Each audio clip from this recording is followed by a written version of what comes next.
actually more important. So,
actually across the string. Yeah, so each pair individually, and then start to put together maybe like 3. So.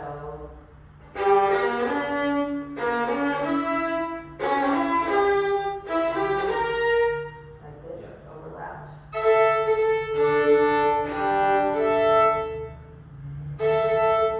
And then eventually working up to be able to get the around. Yeah, maybe 4. Yeah, something like that. Okay, so.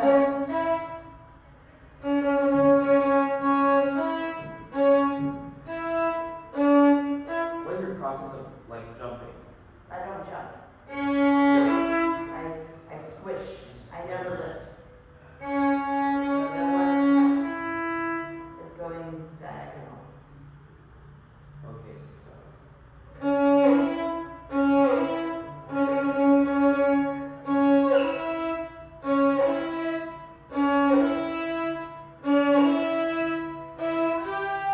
Yeah, but this wasn't into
but it's a good investment. Yeah. Also, because then if you practice one passage of octaves for this piece, it will help you for the next octaves of the next piece, because you'll have an idea of, okay, here's how far apart my fingers are in first position, here's how far apart my fingers are in third position. Even if it's a different melody, this will still be useful. So the time that you're spending is not just for Mendelssohn, it's just for knowing your instrument and knowing octaves. So it's a good use of your time. And for other passages in Mendelssohn, because it's full octaves. Oh yeah, that's true. Yeah. Okay, so now let's go back to the beginning. So this has to be a long line.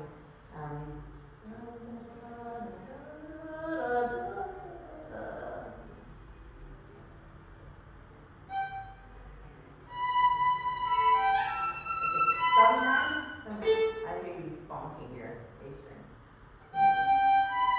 Okay, now let me practice. Okay. Yeah. So you need to be able to.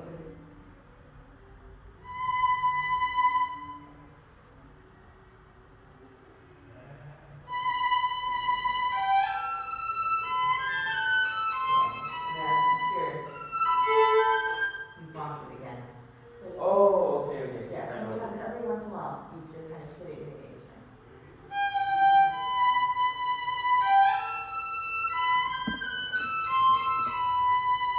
Good. That is excellent. Now,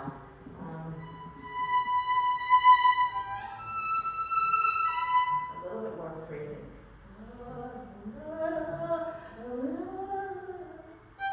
Stop. Yeah.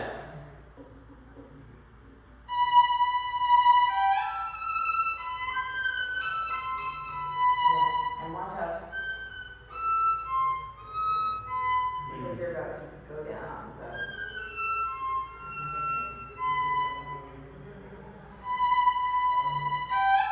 Okay, and also you're going da-da. This way, oh. And the first note, I don't think you da-da. So it's only, this is in cut time, right? Yeah. So only one beat. 1, 2. So you don't want one. Yeah. So don't start the tempo.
don't like to do this because it's a fourth finger and it's an extension, so it's not so physically comfortable. But you have to put the vibrato where the music wants it. Of course. Not the tip. You bought your string.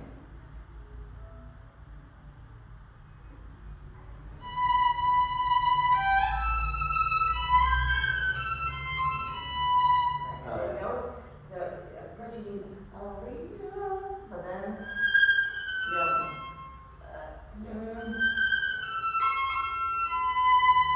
they do some little left.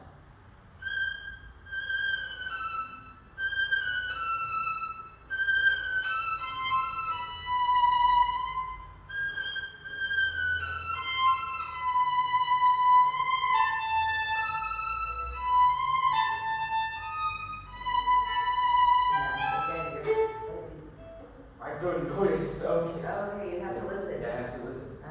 Okay, and then make sure you leave that.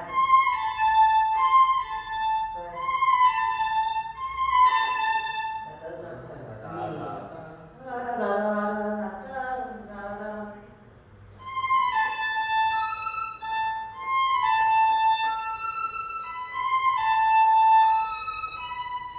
Right, and two different phrases. More confident, and a little uncertain. Yeah. But still giving meaning to these two Yeah, ways. yeah.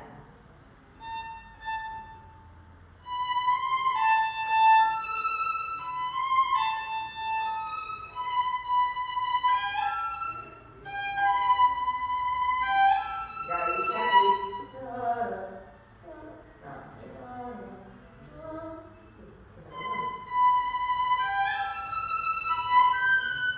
A little higher.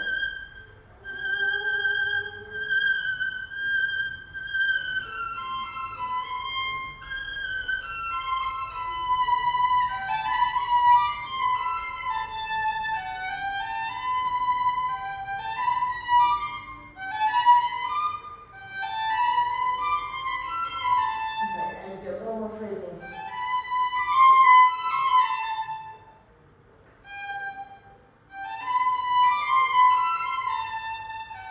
Yeah, and then very articulate with the left hand up.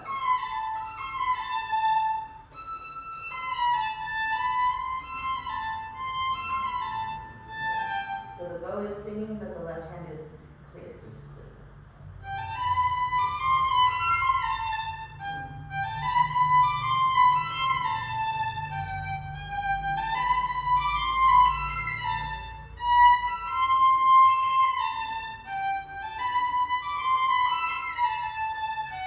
Right, and the other detail, make sure that you don't stop the music.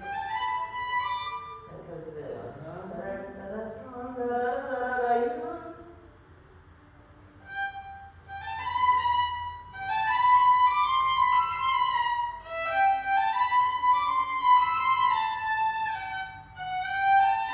now say go.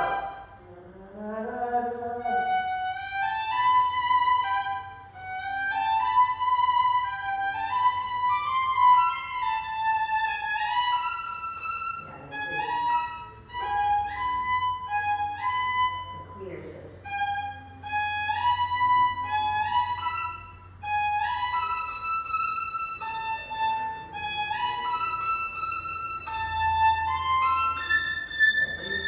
I would just split the bow there, because you need a little more volume with the orchestra.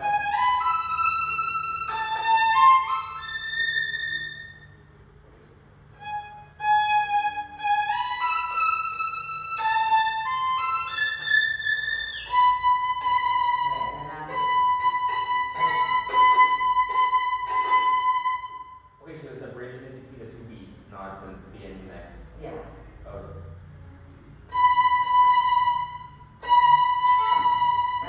You hear that you brought the A string? No.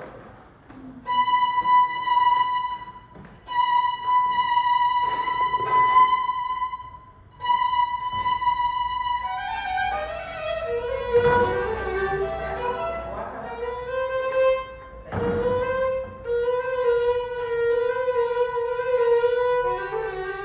Yeah. So one thing you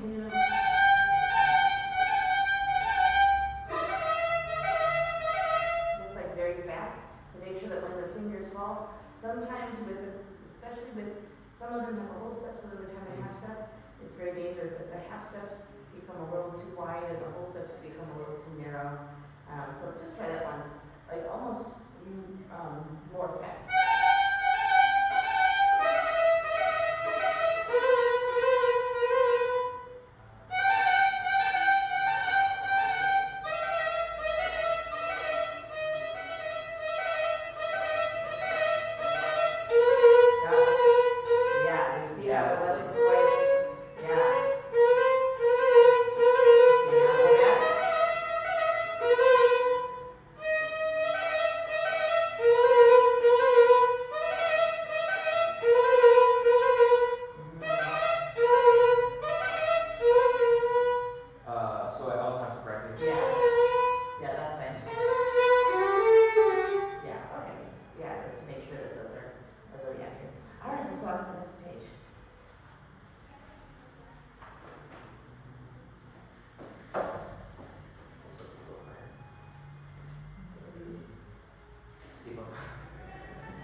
But you have to pretend, right? So.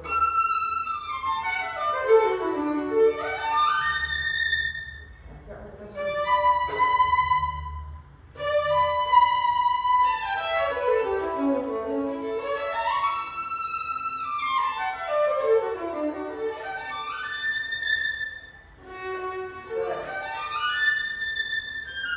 Right, and also the music shouldn't stop. And then start again. The music should continue. Yeah. And then last thing is your bow needs to be very tipped over sometimes. And you have to have a flatter bow to have a fuller sound, a more projecting sound. Yeah. First I one. don't know if you can sometimes hear this. The sticks sometimes touches the string. Your teacher tells you to. Yeah, always. Okay. I have to work.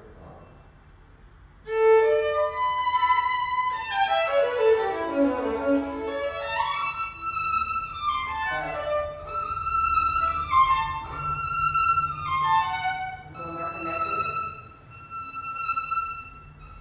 Well, it starts with some kind of first sound. Yes. Yeah, so start the note strong, but then don't like die. Yeah.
for all three notes. Yeah. Sometimes the first two, but not. Yeah, exactly. So your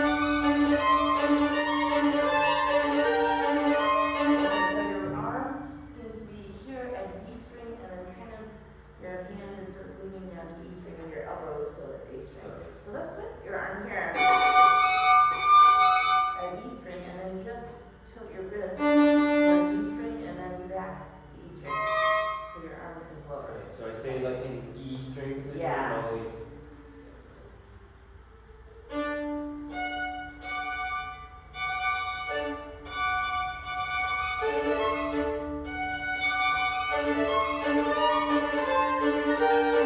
Obviously, you figure out how to going.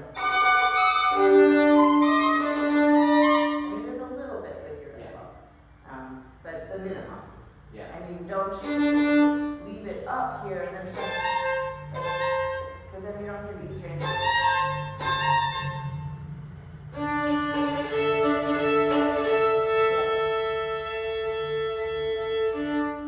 Slowly.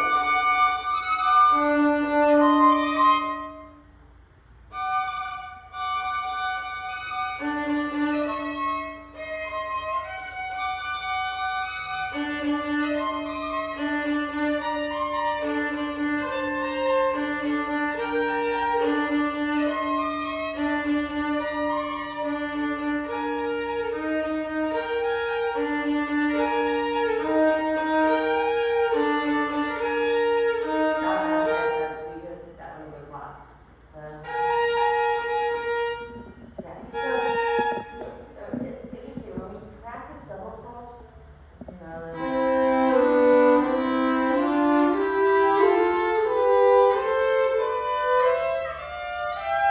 and we make both voices equal.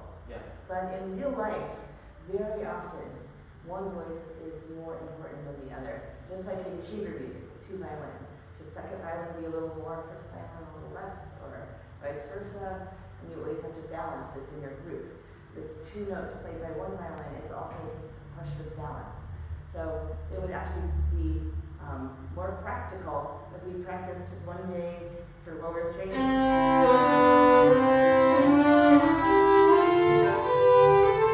And then another day for upper strings.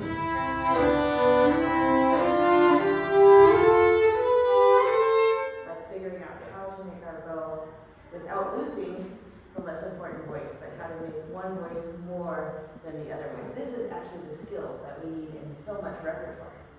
And in practical terms, that means tilting the bow into one. Yeah, where is the weight? Where's the weight?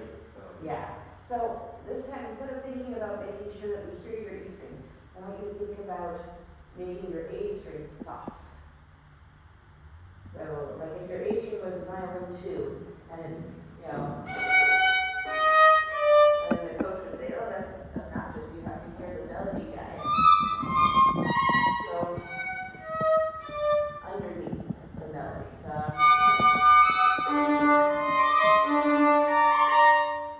making A string softer.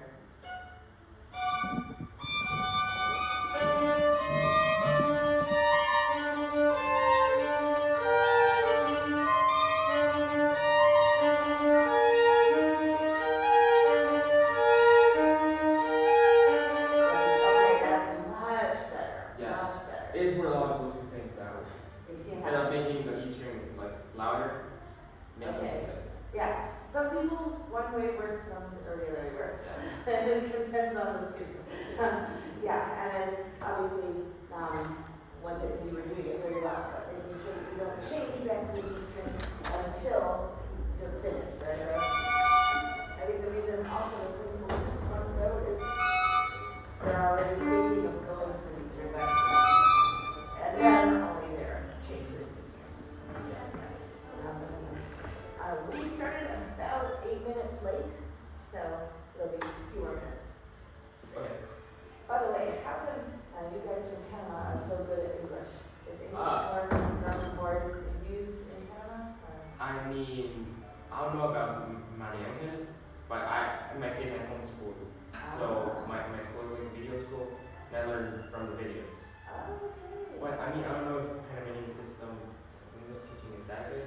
there's a lot of like Americans living in Yes, Canada. and yeah, there's like this culture between Yeah, the United States and Canada. Yeah. but that's interesting. Is homeschooling common in your country? Actually, it wasn't common until us and some people started doing it. It wasn't so common. And is it for reasons of practicing? Actually, I didn't even play violin when I started No. homeschool. So it become really You handy. just wanted a better information? Yeah. Very nice. Yeah, and it has helped me a lot practicing because Panamanian scholar system, so it puts a lot of stuff in your day and you can't do anything. Yeah, I was homeschooled and my daughter is homeschooled. Oh, really? Yeah, we'll have to talk about this more. I have lots of questions. But anyways. Of course, I saw a documentary about you. You said you were homeschooled, right? Yeah, I forgot. Okay, well that's fun. So this is very interesting because our instinct is to emphasize the chambered chord or the low note. Right, that would be the instinct, but Mendelssohn likes the opposite.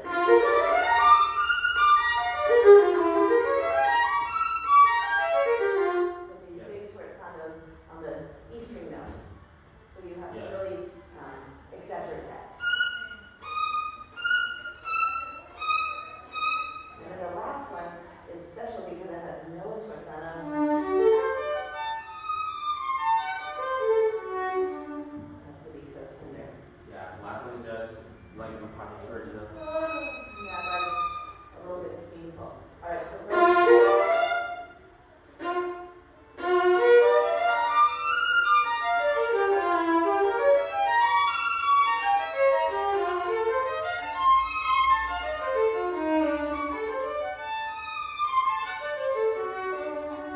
good, I was almost in tune. This is a very difficult passage for intonation, especially with always diminished chords.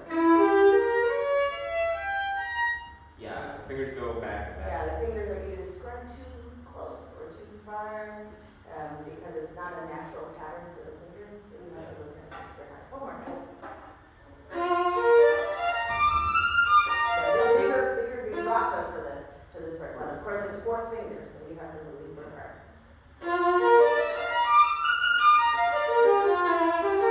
Yeah, but don't. Nose for some. Yeah, just more straightforward. Yeah, without like stopping. Yeah.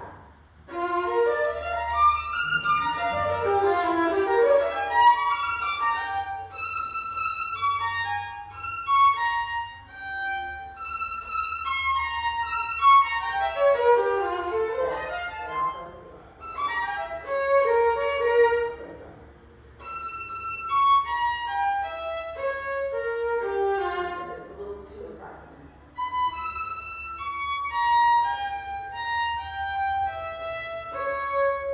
When you're practicing slowly, it doesn't count if you quickly fix it, because you have to land on the note. Because actually you should only listen to the beginning of a note, because when you're going fast, the beginning of the note, it's already the end of the note. So if you're going slow and you have a long note and you quickly fix it, that's not useful. So it's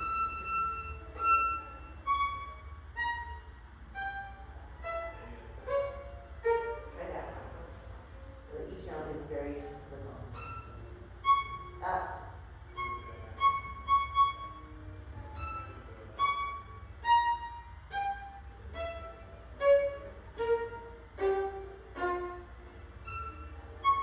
Higher. Lift your finger back up.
roasting shift and right at the right moment.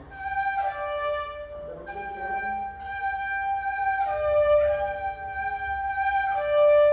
That's better. Ooh, okay. Yeah.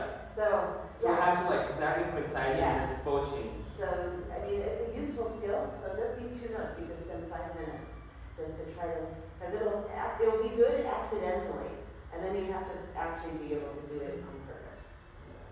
Yeah. Okay, wonderful. Do you have any questions? Yeah. About the hand frame. I wanted to ask, what do you think about my hand frame? Because I sometimes think when I change position, it kind of like moves and I lose control. And also about this hand, I sometimes feel I have so much little control about my bow. Like, Have you had a lesson yet with Sidney Bernardson? yeah, Did he talk to you about some of of these? course he did. Okay, yeah, he's really an expert. But have you known the Ramos double stop book? No, I saw your video though, but I never bought the book. Okay, yeah, this is actually the best book for a hand frame setup. If you do all these double stop exercises in all the positions, then you'll be much more comfortable with just kind of knowing how everything feels here, and you go to here, and you know how it feels. Yes. This book is really. Yes, I feel I need to have like more consciousness about what I'm doing. Maybe because sometimes I feel like bad and I'm like moving the fingers where it feels like it, but not like feeling what it feels to play in it. Yeah, have you done the 2 octave scales?